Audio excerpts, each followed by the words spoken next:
à tous. Aujourd'hui, nous allons voir un sujet qui me tient particulièrement à cœur. Existe-t-il une corrélation entre notre réussite à l'école et notre capacité à réussir ensuite professionnellement ?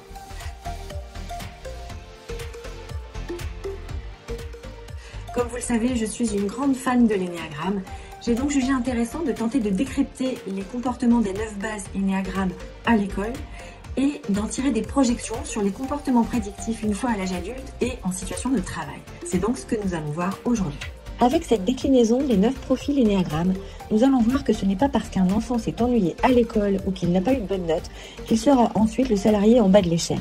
En effet, les attentes des enseignants ont peu de choses en commun avec les attentes des employeurs lorsqu'on devient salarié ou de nos clients lorsqu'on devient chef d'entreprise.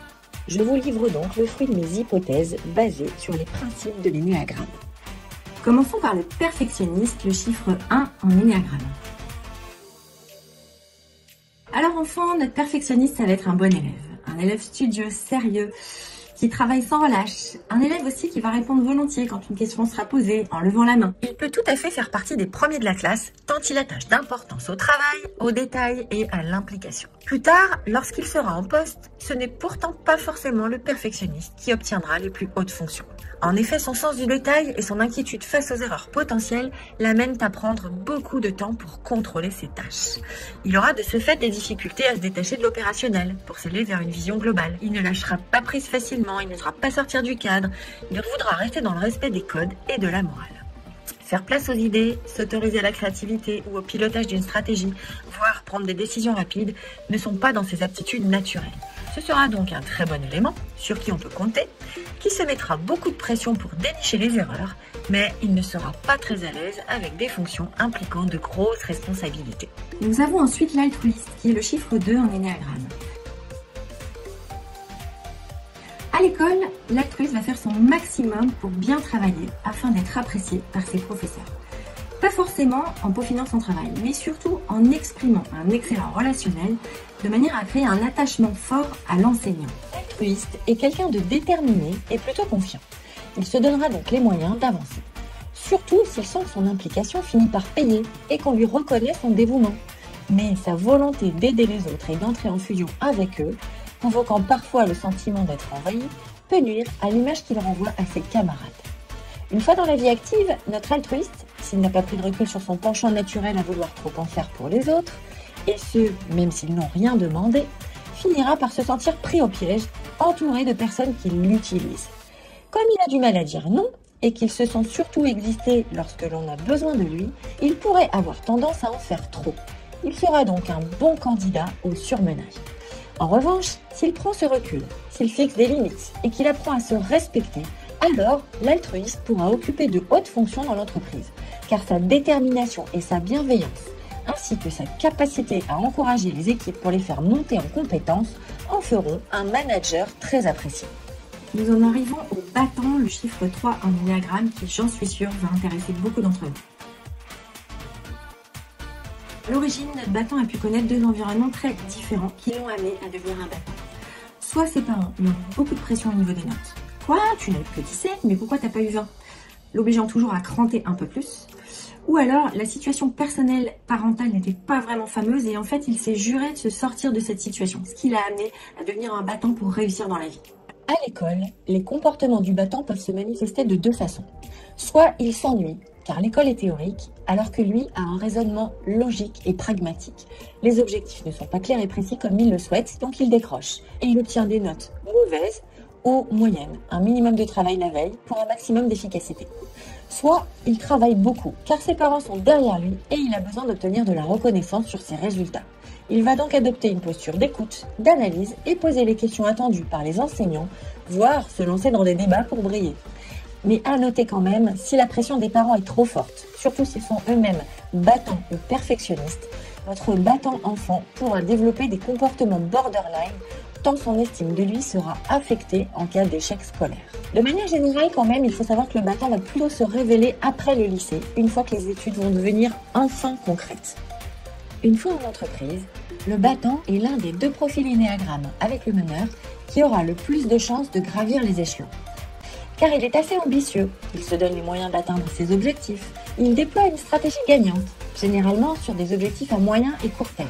et il s'adapte à peu près à tout ce qu'on lui demande.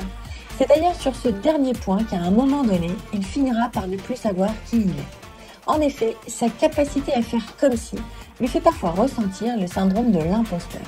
Mais surtout, son incroyable adaptabilité, que ce soit aux entreprises ou aux gens qui l'entourent, l'amène à foncer tête baissée sans se demander si ce nouveau challenge lui plaît vraiment ou s'il s'y reconnaît au niveau des valeurs. En résumé, le battant est un profil qui est fait pour réussir, il aime les responsabilités et vise souvent le challenge d'après. C'est pourquoi de nombreux battants occupent des fonctions managériales. Nous en arrivons au profil 4 en énéagramme qu'on appelle le créatif ou le romantique. Alors c'est une personnalité à la base qui est assez sensible, un peu solitaire, qui va rechercher le côté unique et original des choses. Et à l'école, notre créatif, il est capable de s'isoler dans la cour de récréation pour voir si des petits camarades viennent à lui. Et s'ils ne viennent pas, ça va le conforter dans sa certitude d'être incompris. Il vit dans sa bulle et peut donner l'impression de ne pas écouter l'enseignant. Son imaginaire est en effet très riche.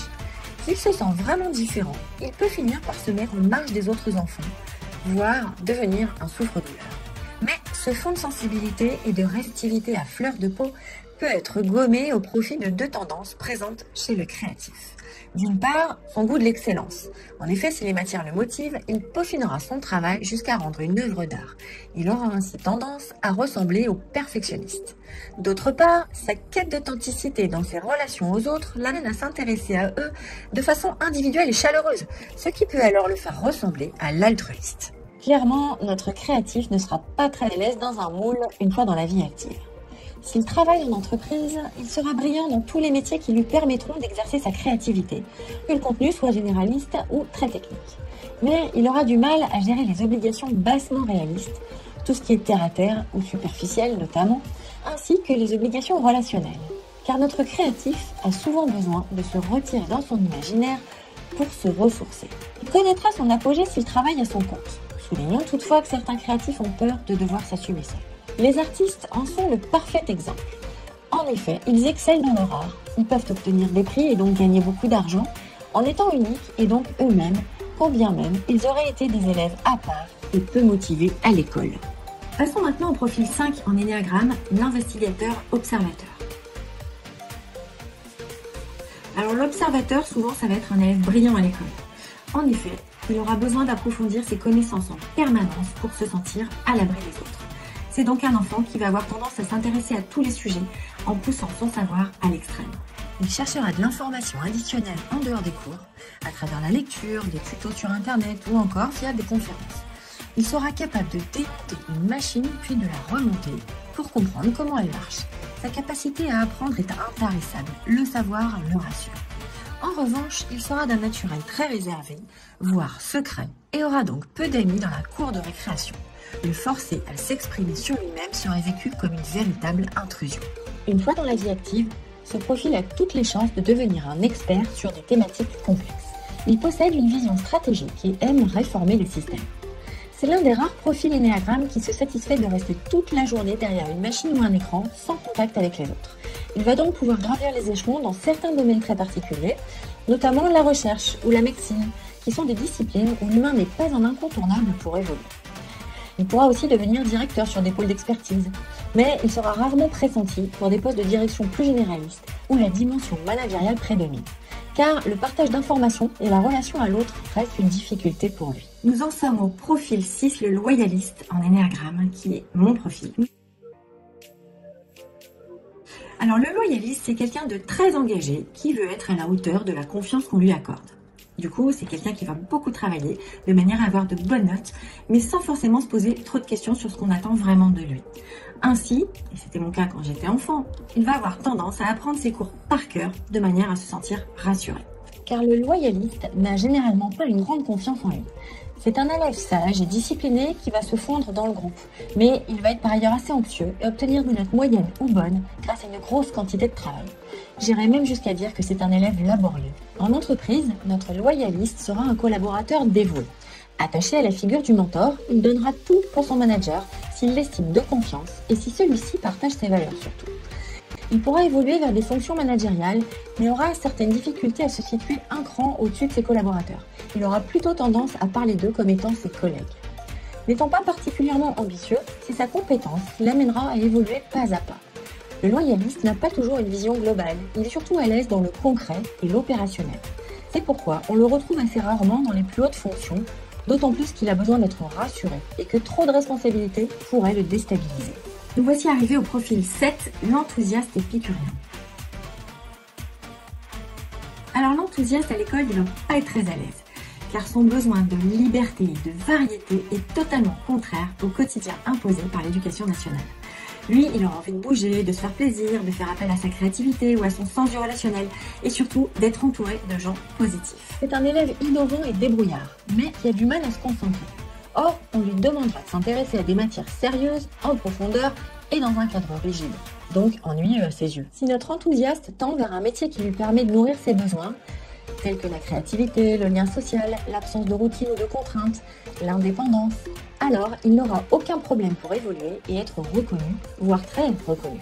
On le retrouvera par exemple dans des métiers artistiques ou libéraux, tels qu'humoriste, photographe ou encore formateur. L'enthousiaste est rarement salarié, il devient plutôt indépendant. Attention, je dis bien indépendant et non pas chef d'entreprise, car il préférera éviter les obligations liées au management. Qu'en est-il du profil 8, le meneur en énéagramme? Alors à l'école, notre meneur va avoir tendance à se demander ce qu'il fait là et à s'ennuyer. En effet, il a besoin de choses concrètes. Or, tout est théorique. Mais surtout, il a besoin de prendre les rênes. Or, on lui demande d'obéir. Par contre, une fois en entreprise, c'est celui qui aura le plus de facilité à piloter, décider, avancer et prendre des risques. C'est pourquoi on le trouve souvent au poste de direction et direction générale. Car notre meneur n'est pas partageur et il veut exercer son pouvoir pleinement. Il est reconnu pour sa vision stratégique et sa capacité à se projeter sur le long terme. Il n'a peur de rien et déroule son plan d'action en supprimant les obstacles au fur et à mesure qu'ils se présentent sur son chemin sans se poser de questions.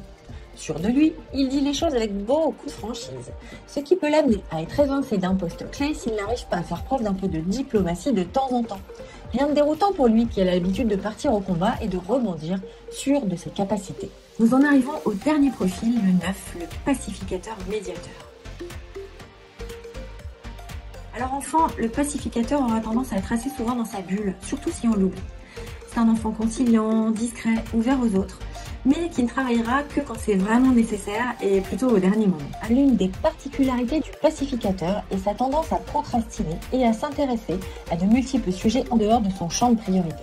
C'est donc un élève qui ne se fera pas trop remarquer, mais qui pourrait se laisser aller à ne pas faire grand-chose si son environnement familial est défavorable ou en tout cas pas vraiment derrière lui.